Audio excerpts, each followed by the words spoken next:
Bueno, buenas tardes a todos. Bienvenidos. Bueno, les voy a presentar a la licenciada en Psicología y perito psicóloga Natalia Cosilla.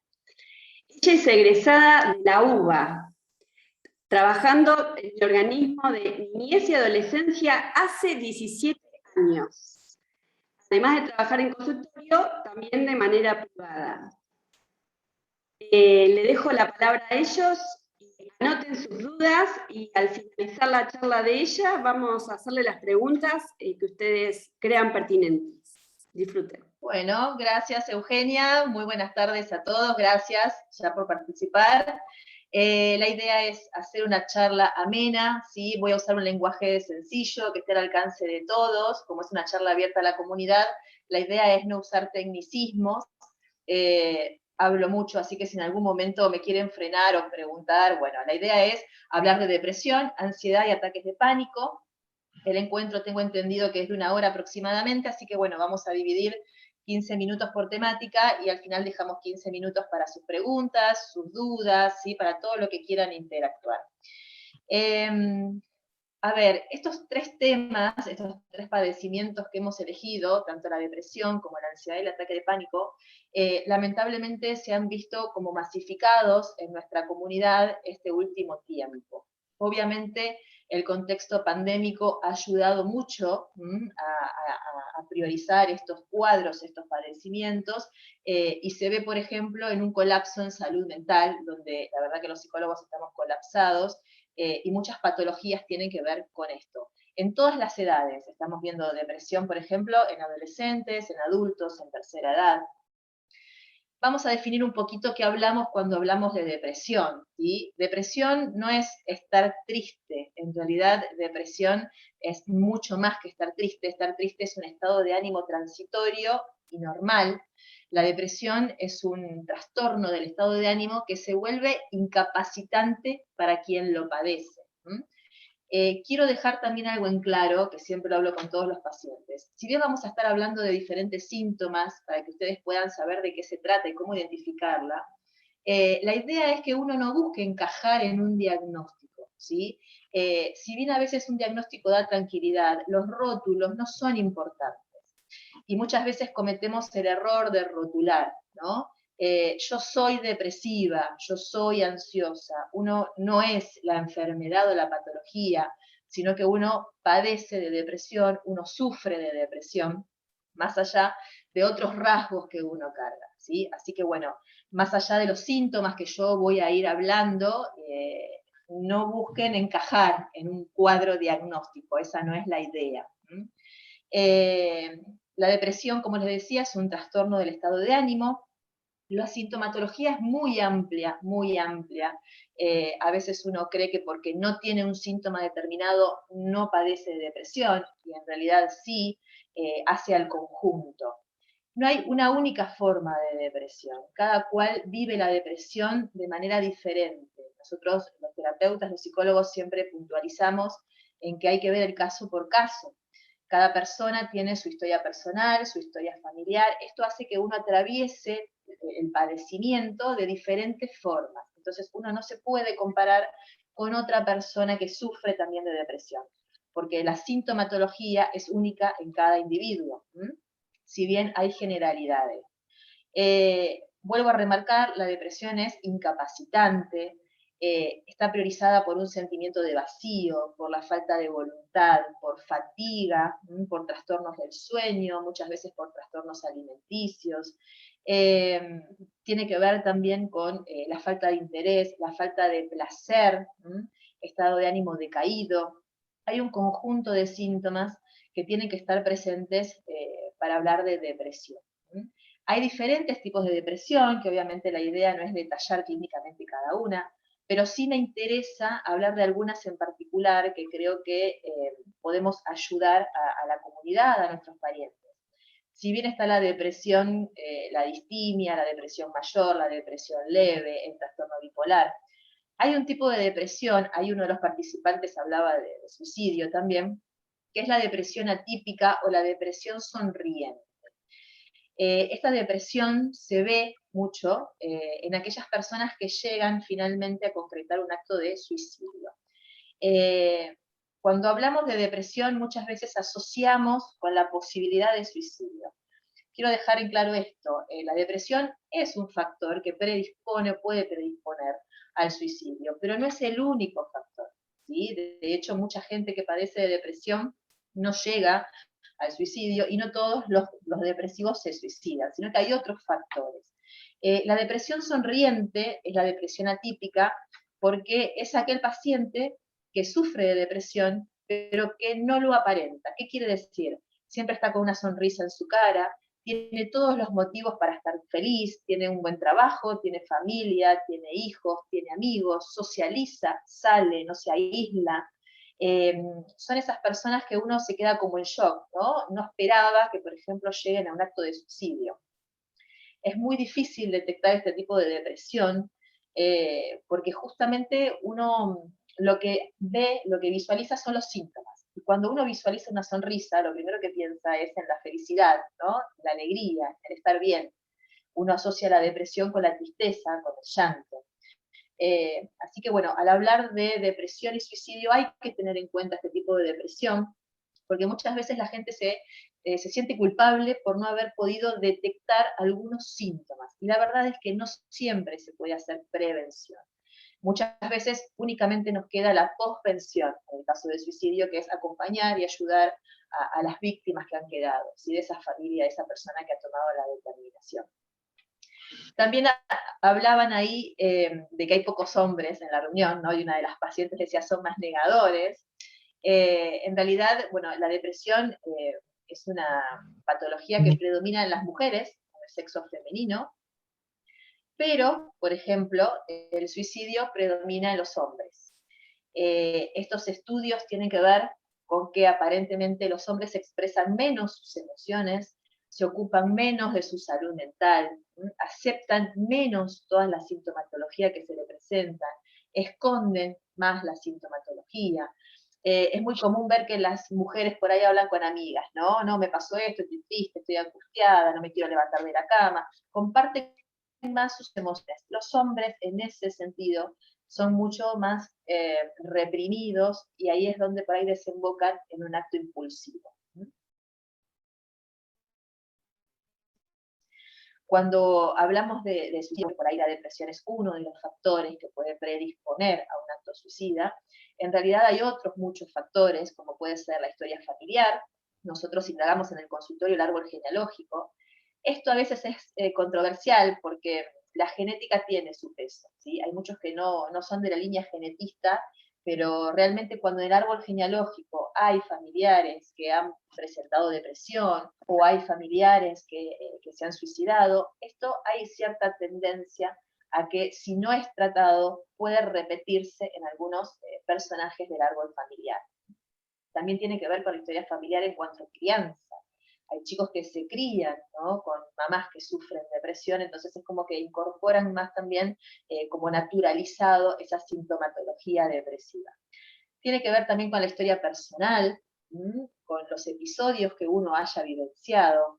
La otra vez también se hizo por Zoom una charla abierta a la comunidad que fue dada por personas adultas que han sido víctimas de abuso sexual infantil, y ellos se definían como sobrevivientes, ¿no? Justamente porque dicen que muchas personas adultas que han pasado por abuso sexual infantil no sobreviven, terminan en suicidio.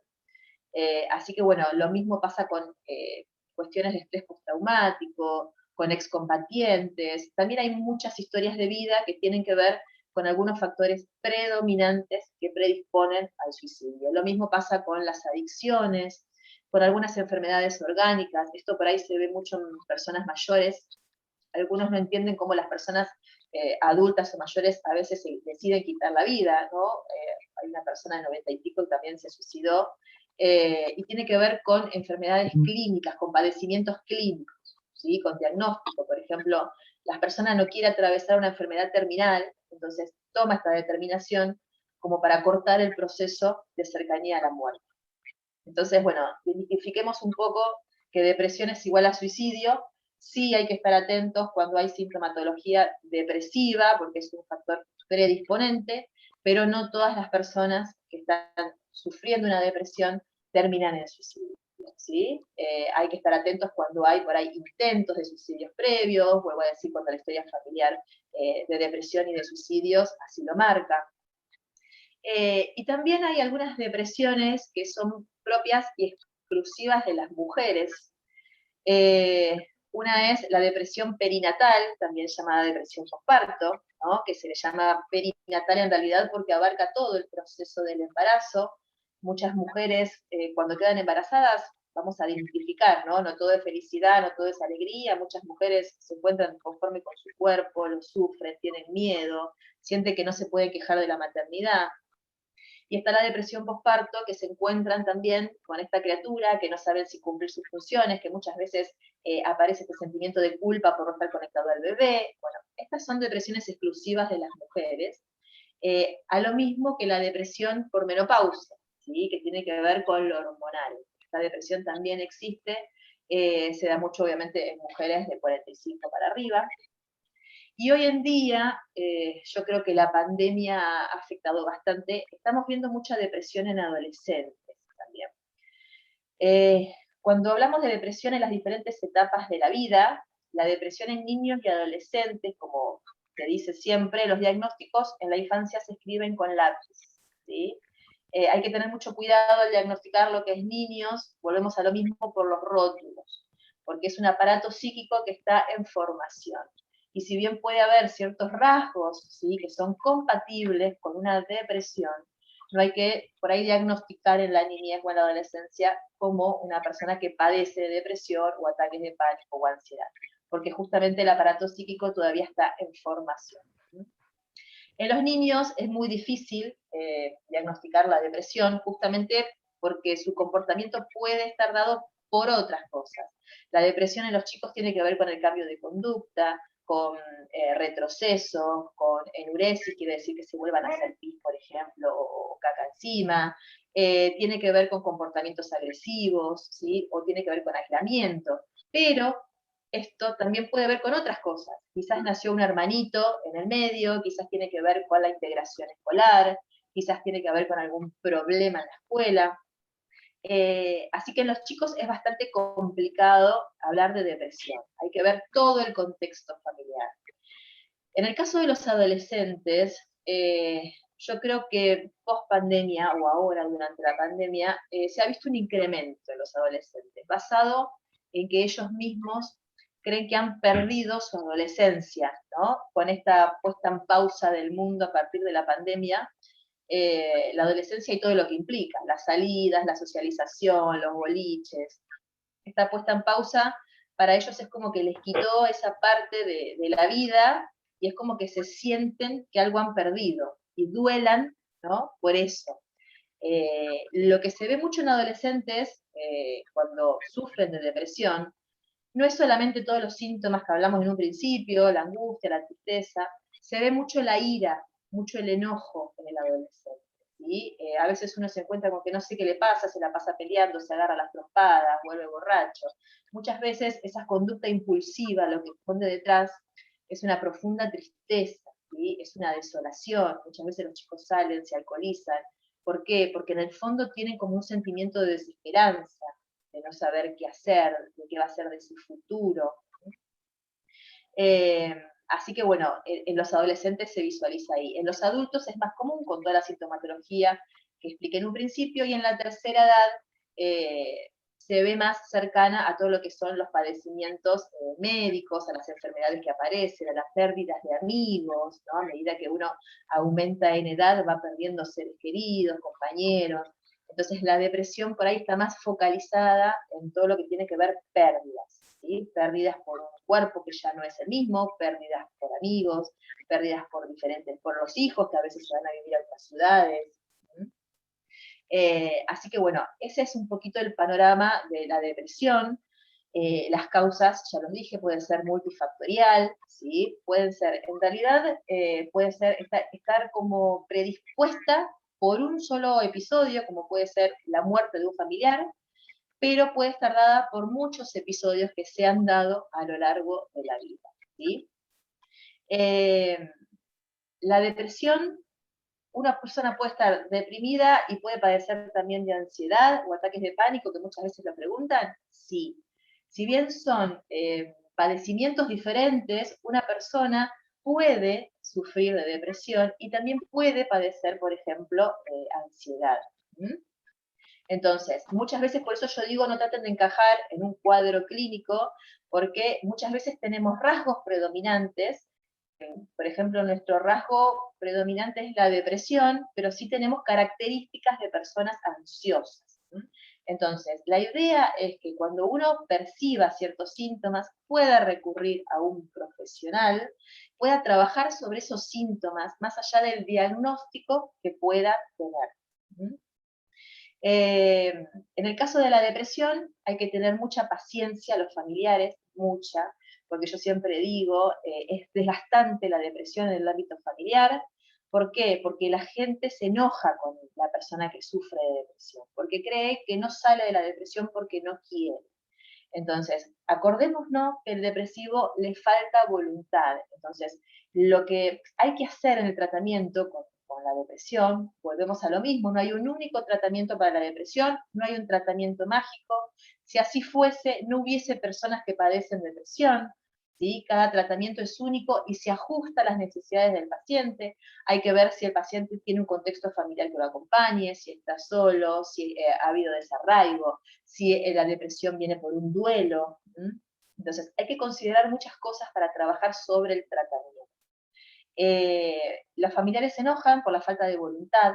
Lo que tienen que hacer es, justamente, yo siempre digo los depresivos, es ponerse en la agenda como si fuese obligatorio hacer aquellas actividades que serían placenteras para cualquiera. Por ejemplo, uno no tiene ganas de levantarse de la cama y no quiere salir a caminar.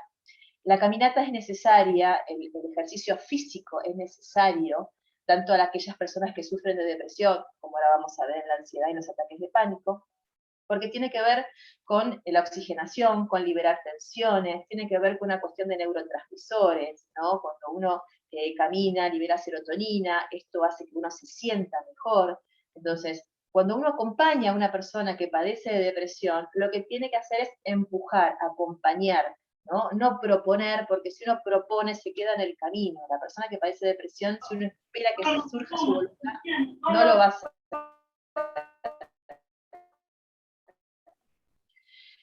Bueno, sigo.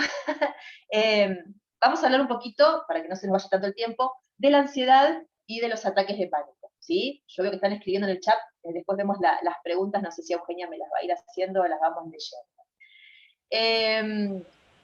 Hay mucha confusión con respecto a veces a la ansiedad, a los ataques de pánico, que muchas veces la gente cree que son sinónimos. No, son dos cosas diferentes. Para definirlo rápidamente, que quede como muy claro, el ataque de pánico es más puntual, ¿sí? Es más preciso, es la aparición de un miedo inminente, que muchas veces no tiene lógica, que nos desborda en ese momento, que puede durar unos minutos o puede durar un poquito más, con muchas sintomatologías físicas, ¿sí? Con sudoración, con palpitaciones, con sentimientos de mareo. Lo que identifica el ataque de pánico no es solamente que es abrupto, que es espontáneo, sino esta sensación de que uno se va a morir. Esto es lo que identifica puntualmente el ataque de pánico. Después tenemos la ansiedad, que tiene que ver más con algo, una conducta sostenida en el tiempo. La ansiedad se ve a través de tres vías. Una es la cognitiva, que es la forma de pensar del ansioso, siempre tratando de ir adelante de las cosas que pueden suceder, ¿no?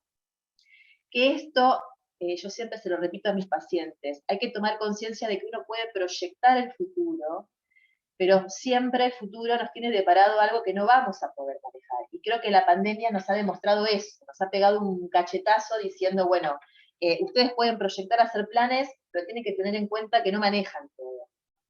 Cuando los pacientes a veces me dicen, no, yo estoy preocupado porque no sé qué va a pasar mañana, en realidad nunca lo supimos, no sabemos lo que va a pasar mañana. Uno maneja cierto grado de proyección, cierta estructura, ¿no? Que eso nos da estabilidad, pero bueno, el ansioso lo que lo caracteriza es querer tener todo bajo control, y en realidad no se puede, y siempre aparece como un problema nuevo a ser resuelto, Y eso es lo que siempre tiene en tensión al ansioso. No solamente su forma de pensar, se manifiesta también por la vía de la conducta, ¿no? A través de morderse las uñas, a través de todo lo que es las adicciones, el cigarrillo, la bebida, mucho movimiento, y también a través de lo fisiológico, como decían, ¿no? Las palpitaciones, también la tensión muscular, la sudoración, el tratar de evitar algunas situaciones, ¿no? Yo siempre trabajo, a ver, la persona que padece de ansiedad, muchas veces aprende a convivir, ¿sí? Cuando hablamos de depresión, ansiedad, ataques de pánico, a veces los pacientes te preguntan, ¿pero se cura? En realidad uno aprende a convivir con ciertos rasgos de su personalidad, ¿sí? Quien padece de depresión, en realidad no es que la depresión desaparece y no aparece nunca más, sino que es una lucha constante para mantener un ánimo estable y no volver a caer en ese ánimo de tristeza, de angustia, de desolación. Con la ansiedad pasa lo mismo.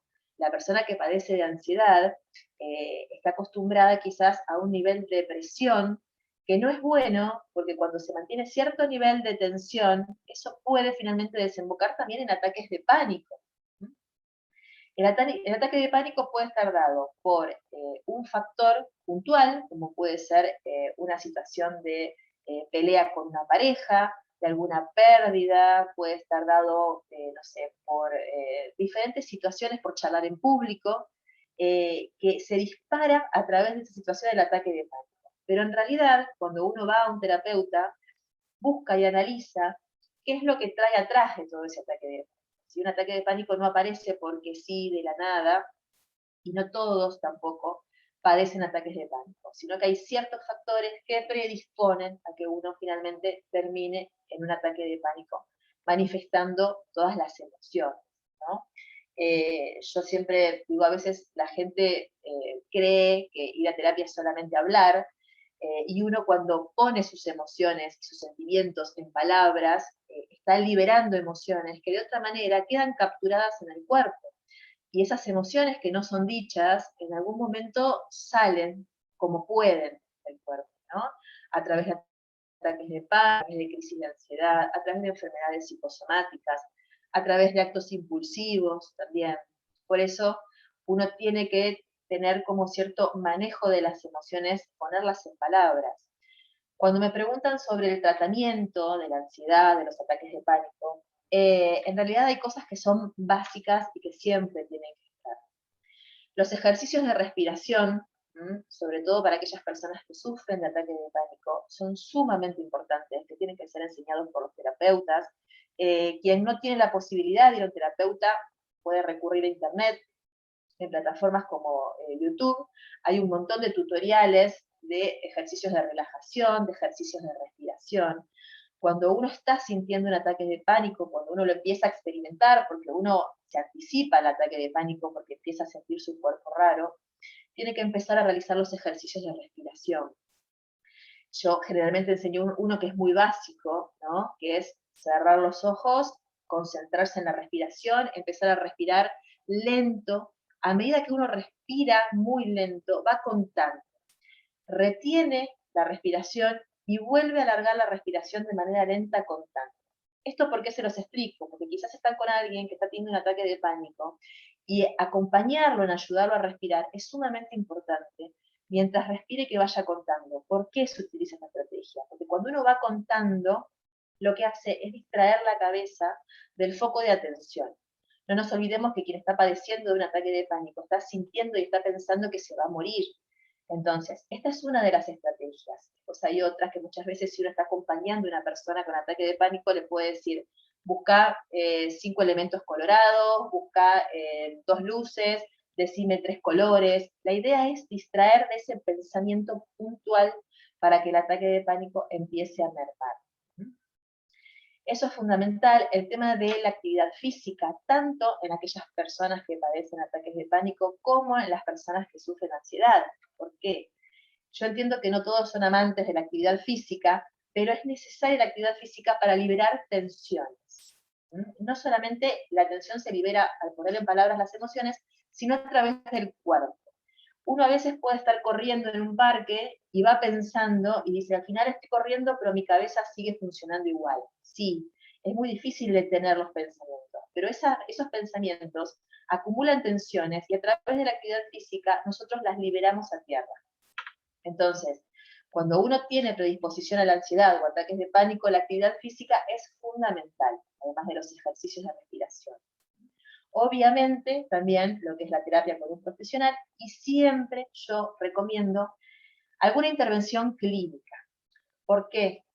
Porque puede pasar muchas veces en la depresión o en la ansiedad que haya alguna cuestión clínica dando vueltas. Muchas veces una persona tiene un estado de ánimo y quizás tiene que ver con una deficiencia de vitamina D, por ejemplo, ¿no? Entonces, lo que uno me ha pasado, que por ahí hay psiquiatras que han, no sé, medicado con litio y resulta que era una deficiencia de vitamina D y la medicación psiquiátrica estaba de más, de psicofármaco. Entonces, muchas veces hay que hacer una interconsulta con un médico clínico para descartar también cualquier patología. Muchas veces el estado de ánimo tiene que ver con un desorden de la tiroides. Entonces, lo clínico, la interconsulta tiene que estar. Para ya una vez descartar lo clínico, abocarnos directamente a todo lo que es emocional y todo lo que es psíquico. Muchas veces la depresión y la ansiedad no pueden ser tratadas únicamente con terapia. Eso lo va a evaluar el terapeuta de acuerdo a la sintomatología, de acuerdo al contexto de la persona, de acuerdo al contexto familiar. Se verá si se necesita algún psicólogo para ayudar a esa persona a sobrellevar la sintomatología. Muchas veces necesitamos, por ejemplo, en aquella depresión, algún estabilizador del estado anímico para poder comenzar la terapia. En las personas ansiosas necesitamos alguno que tenga que ver con relajantes, ¿sí? Muchas personas toman por ahí psicofármacos para dormir, porque realmente el ansioso, por más de que esté 3 horas corriendo, después tiene problemas para dormir. Entonces, el psicofármaco muchas veces es la pata que nosotros necesitamos para completar el tratamiento. Yo sigo hablando, bueno, les digo una última cosita y ya dejo lugar a las preguntas, que me parece que por ahí hay varias. Hay que tener en cuenta que generalmente para estos 3 padecimientos, la terapia que se ha demostrado que es más efectiva, si bien uno puede ir con cualquier terapeuta, ya sea psicoanalista, sistémico, la terapia cognitivo-conductual. Para quien no conoce, la terapia cognitivo-conductual justamente a los pensamientos, y conductual porque se refiere a la conducta. ¿Qué quiere decir? Que una vez que uno pueda modificar su forma de pensar, va a modificar su forma de actuar.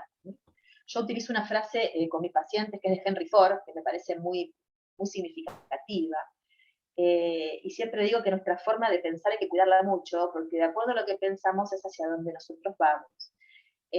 Si uno cree que puede, tiene razón, y si uno cree que no puede, también tiene razón. Entonces es muy importante enfocar la terapia a poder cambiar estos pensamientos para poder cambiar posteriormente la conducta. Hay pensamientos negativos, sobre todo en la depresión y en la ansiedad, que son pensamientos negativos automáticos. ¿Esto qué quiere decir? Que obviamente se me impone la cabeza, ¿sí? Yo no quiero pensar mal, pero lo pienso. Si a mí me suena el teléfono a las 3 de la mañana, yo lo primero que pienso es que le pasó algo a alguien, que hubo un accidente, que es una mala noticia. Estos son pensamientos negativos automáticos, que tanto la persona que padece ansiedad como la persona que sufre de depresión suelen tener pensamientos negativos automáticos. Entonces, la terapia lo que ayuda es a racionalizar esos pensamientos, a desmenuzarlos. Es decir, bueno, ¿por qué estás pensando esto? ¿Que realmente hay algo real por lo cual vos puedas pensar negativamente o pertenece a la fantasía? Entonces, el trabajo terapéutico va a consistir en poder acompañar a esa persona a ver qué tanto hay de fantasía y qué tanto hay de realidad. No nos olvidemos que en realidad la ansiedad viene por la forma que tenemos de interpretar las cosas. Por ejemplo, una persona puede ser echada del trabajo y eso puede ser trágico para una persona, puede enloquecer, puede tener mucha sintomatología negativa y puede ser un motivador para otra persona. Entonces, un mismo episodio puede desencadenar diferentes puntos de vista de acuerdo a la predisposición que tengamos en nuestro aparato psíquico. Quien tiene más predisposición a la ansiedad va a pensar negativamente, y quien tenga más predisposición, quizás a alguien más neurótico, vea una oportunidad en cada situación nueva que se nos va presentando. Creo que a grandes rasgos hice un recorrido de los 3 padecimientos. No sé, Euge, si me tenés preguntas para leer, si alguien me quiere hacer alguna pregunta en particular. Ahí solicité para que reactive sus micrófonos. Bueno, a medida que van reactivando, mi pregunta es, ¿qué hacer ante las pérdidas de un ser querido? ¿Qué recomendás? Bueno, a ver, supongo que estarán relacionando el duelo con la depresión. Me parece que por eso hablan de pérdidas, ¿no? En realidad hay que ver toda la historia familiar, por eso yo siempre digo el caso por caso. Hay que ver cómo es la predisposición de la personalidad de esa persona, si tiene una predisposición, por ejemplo, a la depresión o no, qué recursos personales tiene para hacer frente a una pérdida, si es una persona que ya ha atravesado otras pérdidas o si es la primera pérdida, qué tipo de persona es la que ha perdido. No es lo mismo por ahí un vecino al que tenía aprecio que una figura paterna, que un hijo, ¿no? Sabemos que por ahí aquellos duelos que tienen que ver con los hijos, que son los duelos más fuertes, son muy difíciles de superar. En realidad uno aprende a convivir con el dolor y busca alguna motivación para poder seguir adelante. Pero esto tiene que ser analizado paciente por paciente. Tenemos que ver con qué recursos cuenta, si tiene, por ejemplo, un contexto familiar que lo contiene, o si es una persona solitaria. No es lo mismo tener una familia que es contenedora, que acompaña en un proceso de duelo, a tener una familia, por ejemplo, que no respeta los tiempos. Hay mucha gente que te dice, bueno, pero tu papá se murió hace 2 años, ya lo tenés que superar. Y en realidad los tiempos son personales y son únicos, y nadie nos puede decir cuánto tiempo tiene que durar nuestras emociones ni nuestros procesos de duelo. Por eso es tan importante que cuando uno tenga una pérdida, no solamente dejarse atravesar por las emociones, esto es otra cosa importante. Muchos pacientes me llaman y me dicen, estoy mal. Perfecto. Cuando están bien no me llaman. Entonces, cuando estás bien, disfrútalo. Y cuando estás mal, llorá. Porque las emociones naturalmente tienen que ser expresadas. Uno la emoción negativa se la quiere sacar de encima. No, me siento mal, no sé por qué me siento mal, pero me quiero sentir bien. Naturalmente somos inestables, podemos tener todo nuestro alcance para ser felices, sin embargo, felices y sentirnos tristes, porque la inestabilidad emocional, en realidad, es parte de nuestra personalidad. No nos olvidemos que el ser humano busca lo que no tiene, ¿no? Nos identificamos con la falta, siempre vamos un poco más allá, y esa falta nos hace sentir tristes, melancólicos, angustiados. Entonces, cuando uno está experimentando tristeza, dejarse atravesar por la tristeza, expresar la tristeza a través del llanto, de los gritos, de cómo uno la pueda expresar, a través de escritos también, se liberan muchas emociones a través de las palabras escritas, y sí, si uno ve que no puede sobrellevar su dolor, recurrir a un terapeuta que pueda darnos algunos mecanismos, ¿sí? Para poder hacer mecanismos de afrontamiento para sobrellevar ese dolor. Bien, acá en el chat están preguntando, dice, en estos momentos de pandemia florecen todos los miedos, es un sentimiento más. Sería bueno abordar ese tema para saber cómo manejamos los miedos. Bueno, te contesto esto y después levantó la mano Juan Carlos, lo vi ahí. A ver, recordemos que el miedo es una sensación, un sentimiento que es normal y que en realidad el miedo tiene que estar, porque el miedo nos protege de muchas cosas, ¿sí? Entonces, lo mismo que la ansiedad, hay emociones que tienen que estar porque son normales. El miedo, si yo tengo el miedo ante determinada cuestión, a mí me enciende una señal de alarma y eso hace que yo me proteja.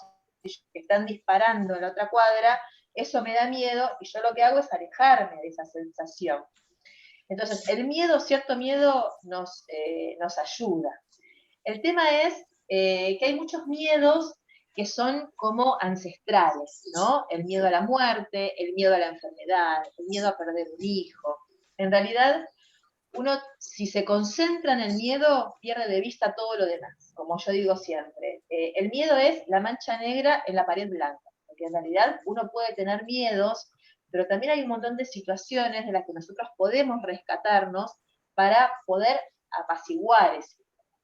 Volvemos a lo mismo, hay que ver miedo a qué, hay que analizar qué tipo de miedo es, de dónde viene ese miedo, si viene de una situación real, porque yo por ahí tengo miedo a padecer una enfermedad oncológica, porque mis dos padres han fallecido de una enfermedad oncológica. Entonces es un miedo más ligado a la realidad que a la fantasía. Si yo tengo miedo, no sé, a que hoy me como un cocodrilo en la calle, obviamente no es un miedo racional ni justificado. Entonces hay que ver qué tipos de miedos. La pandemia ha exacerbado todos los miedos juntos, y los más ancestrales, porque tiene que ver el miedo a la muerte por la pandemia, el miedo a perder a los seres queridos, el miedo a no poder concretar proyectos, el miedo a no poder desarrollar un futuro planeado. Entonces, la pandemia sí ha potenciado un montón los miedos, y a esto también se debe la saturación en salud mental. La gente ha recurrido a los consultorios justamente para poder sobrellevar estos miedos. Y es súper sano que uno pueda reconocer que tiene los miedos, poder hablarlos con la familia, con los amigos. ¿Por qué? Porque cuando uno habla de sus miedos, se da cuenta que no está solo, que se identifica con los miedos del otro. Porque a veces uno se siente como solo, solitario ante sus miedos. Entonces, muchas veces poder socializar los miedos ¿Qué no pasa? es, no es sentirse como más vulnerable, sino es poder sentirse acompañado por otro que está atravesando la misma situación. No sé si Bien, contesté. Juan Carlos quería hablar. Sí, Natalia, gracias. Una pregunta, ¿la depresión viene en nuestra genética, está en nuestros genes o es netamente adquirida? No, ni tan ni muy. En realidad tiene que ver con ambas cosas. Hay algunos que no están de acuerdo con lo que es genético. ¿Por qué? Te voy a explicar. Está demostrado en estudios que sí, que hay una predisposición genética, que si en tu árbol genealógico hay personas que han padecido de depresión, hay mayor posibilidad de que uno padezca de depresión. Esto está demostrado a través de estudios, ¿sí? Si uno tuvo dos padres que han padecido de depresión, es muy probable que uno tenga tendencia a padecer de depresión. Pero ¿qué pasa? La cuestión genética muchas veces es dejado de lado porque esto quita como la ilusión de poder salir adelante. Entonces, muchas veces lo genético se tapa porque si uno le dice a los pacientes genéticamente tenés predisposición, muchos bajan los brazos y dicen, bueno, entonces no puedo hacer nada porque es de familia, porque mi mamá fue así, porque mi abuelo fue así, y yo voy a ser así y mis hijos van a ser así. Entonces, lo que se busca muchas veces es no dar tanta importancia a lo genético para que el paciente pueda focalizar en sus propios genética, y de acuerdo al contexto, esto hace que los factores que tienen que ver con la depresión o se disparen o se apacigüen. Porque yo puedo tener una predisposición genética a la depresión, pero si yo no he tenido ningún episodio que me lo dispare, posiblemente no la manifieste en toda mi vida. Ahora, si yo soy genéticamente predispuesta a padecer depresión y tengo episodios como abuso sexual, como un estrés postraumático, como la pérdida de un ser querido, todos esos factores me van a predisponer a que estos síntomas de depresión afloren finalmente. Entonces tiene que ver con ambas cosas, es un combo. Por eso se dice que la depresión en realidad es multifactorial o multicausal, porque no tiene que ver con una única causa. Gracias, Natalia. Perfecto. De nada, Juan Carlos. muy bien. Bueno, Leo, ¿cómo puedo ayudar a una persona con ataque de pánico? ¿Qué debo hacer? Bueno, un poco ya lo dijiste también. Sí, bueno, lo dije recién, aprender algunos ejercicios de respiración. Lo fundamental es decirle a esa persona que va a estar bien, que no le va a pasar nada. Recordemos que es la sensación de la persona del ataque de pánico, dura unos minutos, es que se va a morir, siente que se va a morir porque su cuerpo lo desconoce, porque realmente hay sensaciones de opresión de pecho, de palpitaciones. Cuando hay ataques de pánico, también hay que hacer una consulta clínica para descartar que realmente no haya, por ejemplo, un problema cardíaco. No nos dejemos en el simplismo de no, es un ataque de pánico y nada más, porque realmente la opresión o el dolor en el pecho puede estar dado por una cuestión clínica, entonces no hay que dejarlo pasar. Yo siempre digo que los tratamientos tienen que ser, en realidad, con interconsultas profesionales. Estas patologías, estos trastornos que estamos hablando, lo ideal sería que estén acompañados muchas veces por psicólogos, por psiquiatras y por médico clínico. En realidad tienen que estar cubiertos todos los ámbitos. Ayudar a una persona con ataques de pánico tiene que ver con distraerle el foco de atención, con decirle que va a estar bien, acompañarlo a respirar, y poder decirle que cuando siente que otro ataque de pánico está por venir, que le pueda avisar, ¿no? Muchos adolescentes padecen ataques de pánico y les da vergüenza salir, porque tienen miedo que en medio de la salida tener un ataque de pánico. Entonces, ¿esto qué hace? Que se agrave mi situación, porque además de ataques de pánico yo me empiezo a aislar y cada vez tengo más miedo a exponerme. Entonces, esto no ayuda. Lo bueno es poder socializar con el grupo de pares, con la familia. Padezco, sufro ataques de pánico. Si ustedes ven que yo me empiezo a poner nervioso, me tienen que acompañar de esta manera, ayudar a respirar, sepan que se me va a pasar en unos minutos, pero contarle al resto que uno padece y sufre de ataques de pánico. Hay que empezar a hablar más de salud mental, porque parece que esto nos avergüenza y en realidad el otro tiene que saber qué es lo que nos está pasando. Bien, ¿qué hacer ante el sentimiento de desesperanza en los adolescentes? No te escuché, se me cortó. ¿Cómo, Euge? ¿Qué hacer ante el sentimiento de desesperanza en los adolescentes? Bueno, a ver, esto se ve muchísimo. Recordemos que el modelo de los adolescentes somos todos nosotros. Y en esto hay que hacer un mea culpa. Porque hay muchos adolescentes que no quieren ser adultos por el modelo que nosotros le hemos dado. Porque los adultos somos quejosos, porque trabajamos todo el tiempo y nunca nos alcanza la plata, porque no somos felices, porque no tenemos tiempo para nada. Entonces, ¿qué panorama le estamos dando al adolescente para ser adulto? En realidad no lo estamos incentivando para nada. Muchas veces los adultos le decimos, tenés que estudiar, tenés que tener un futuro, tenés que conseguir un trabajo. Y yo me encuentro con los adolescentes en el consultorio que te dicen abiertamente, no quiero ser adulto. A ver, mi vida es esto, mi vida va a ser trabajar y pagar impuestos y después tener hijos y vivir para mis hijos. En realidad, esto no me gusta. Entonces, primero nosotros, adultos, tenemos que cambiar el modelo si queremos generar esperanza en esos adolescentes, mostrarle que dentro de la adultez también hay placer, hay bienestar, cuáles son los beneficios de la adultez, de la independencia económica, de poder tomar determinaciones, mostrarle el lado positivo de la vida adulta, que no lo estamos haciendo. Ahí tenemos que participar muchos los adultos, escuchar mucho a los adolescentes, porque muchas veces están presionados que tienen que hacer algo en particular. Si no tenés un título, en realidad te va a ir mal, si no sabes hablar inglés, te va a ir peor, tenés menos posibilidades. Entonces, escuchar a ver qué es lo que quieren y a partir de ahí guiarlos. Esta pandemia ayudó muchísimo a elevar el sentimiento de desesperanza. ¿Qué voy a proyectar si en realidad no sé con qué me voy a encontrar? Si hay una crisis a nivel mundial que es salud, hay una crisis económica. Entonces, ¿qué puedo cambiar yo? Entonces, incentivar a los adolescentes, siempre, si uno cree que puede, ya tiene medio camino ganado, ¿no? Como yo digo siempre, elegir que sí se puede. Entonces, demostrarle a los adolescentes qué es lo bueno de la vida adulta, ¿sí? No mostrarles solamente las obligaciones que tenemos para con ellos. Porque los adolescentes creen que todos tienen que ser exitosos, todos tienen que tener una casa, todos tienen que tener un... Y la verdad es que no nos pasa a los adultos eso. Entonces también bajarlo a la realidad.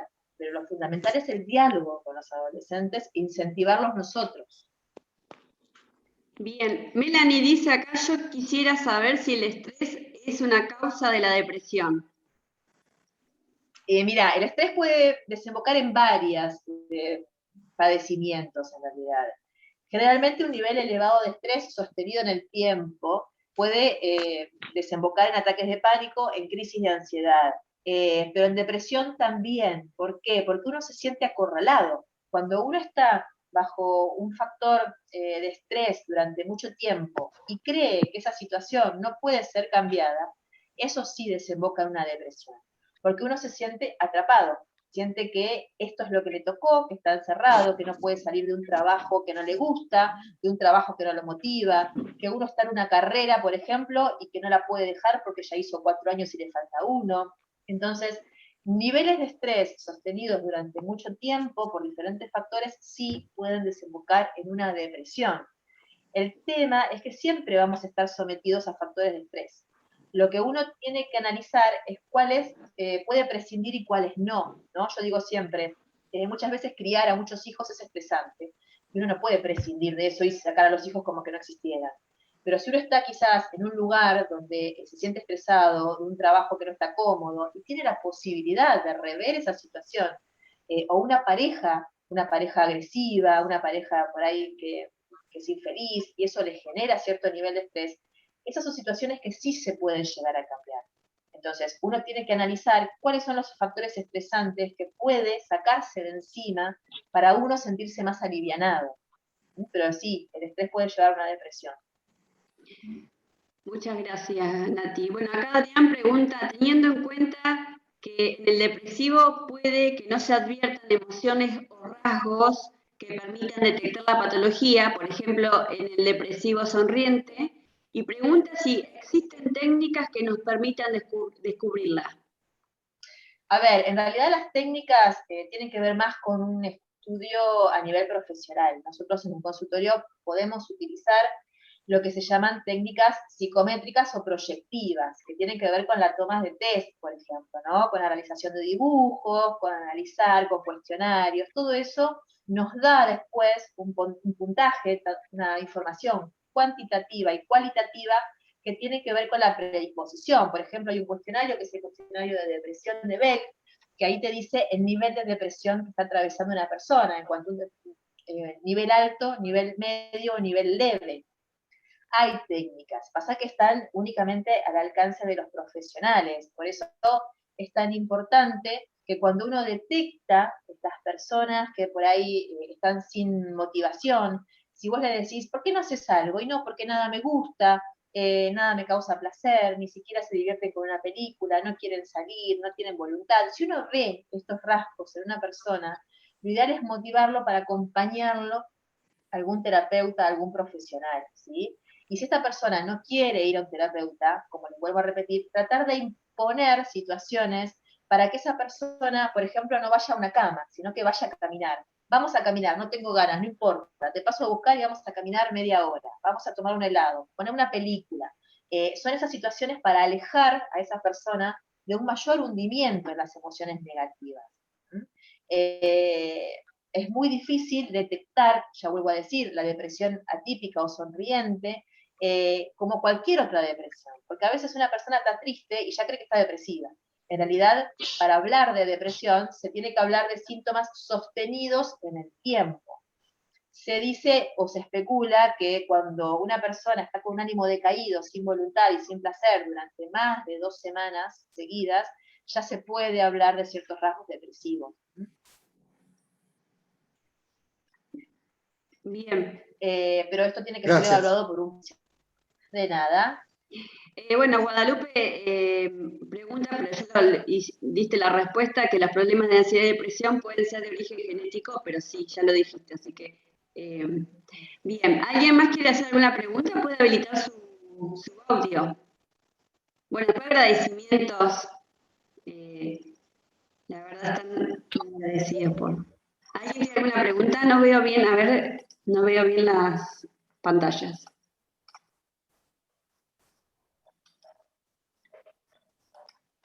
Ahí, ahora sí los veo todos.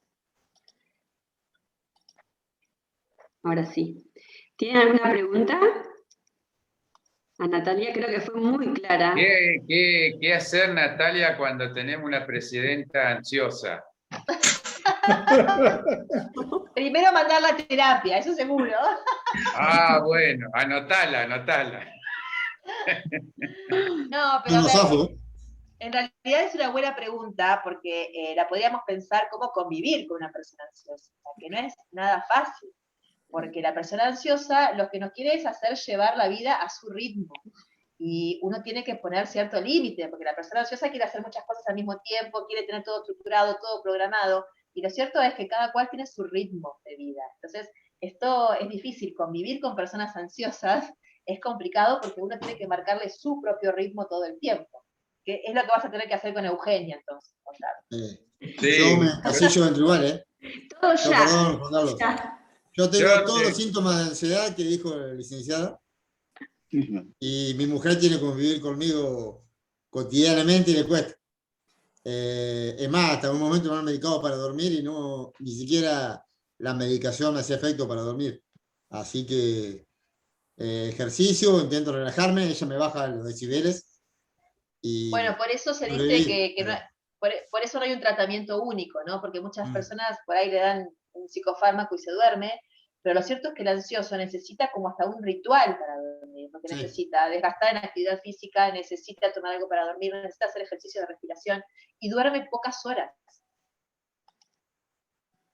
Vos sabés que yo tengo doble ansiedad, ¿viste? Porque por un lado ansiedad, y digo, voy a las reuniones del club donde me sacaba la ansiedad, pero resulta que ahora ya no tengo escapatoria, ¿viste? Porque tengo hasta la presidenta ansiosa, así que digo, no sé dónde ponerme ahora.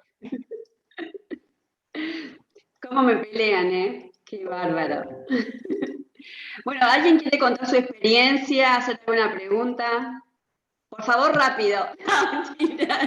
No, es un chiste porque estoy ansiosa. No, realmente para felicitarla. Fue una exposición, pero excelente, excelente. La verdad que te felicito. Bueno, muchas gracias. La idea era hacerlo ameno, con un lenguaje sencillo, que todos puedan entender y no hacerlo pesado ni denso. Así que bueno, muchas gracias. Muy dinámico, hermoso, la verdad, muy clara. Bueno, agradecemos a todos la presencia. Bueno, igualmente vamos a subir en las redes videos, volver a verlos, a escucharlos. Fue un placer escucharte, Natalia. Muchísimas gracias por tu gran aporte a la comunidad, porque realmente podés ayudar a muchísimas personas a pedir auxilio cuando se sientan con necesidad de expresarse o de pedir ayuda. Bueno, muchas gracias a todos. Gracias a todos de la gente de Dolores y de otras ciudades, de otras provincias.